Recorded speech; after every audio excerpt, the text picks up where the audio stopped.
get inside! Run! Run! Run! Run!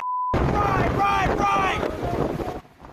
Thankfully, as far as we know, at least as far as I know, there have not been any injuries from these tornadoes, but certainly some absolutely incredible video. You can see that tornado tearing across the parking lots heading towards a Walmart in Round Rock. You can see in that tornado multiple vortices, which indicate that this is a very powerful tornado. We have a whole bunch of other videos coming up to show you just how terrifying all of these the tornadoes can be. We can go to the next video to show you what exactly happened, where we can talk about the tornado watch, which is still in effect for Central Texas. It has been started to pare down that tornado watch as we go throughout the last couple hours, and we're going to continue to see that. Though right now we still have a couple showers and thunderstorms, which are severe warned. They're drifting from southwest to northeast at about 10 miles per hour just to the west of Austin. This was in Round Rock, and this is a brutal tornado which is crossing the road right there. This is usually something you just see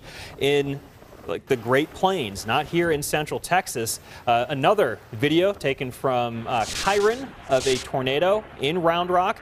How about this one coming across yet another parking lot up in Round Rock? You can see that there's a lobe, what's called a vorticity lobe, which is going to get wrapped back around the back end of that tornado. That's an indication of an intensifying tornado, which makes sense since that tornado really caused some significant damage as it moved to the north and east. You can see that lobe here. It's that kind of nasty black cloud, which is going to get sucked to the back of this tornado, and you can see the multiple vortices included in this tornado as this churns across Round Rock headed towards the highways as it moved through Central Texas. This looks like from Chelsea Blair in Pflugerville with that terrifying video of a tornado moving through Pflugerville. So all of these videos just indicate how dangerous the weather conditions were today. Thankfully, we have not heard of any injuries, as far as I know, across Central Texas.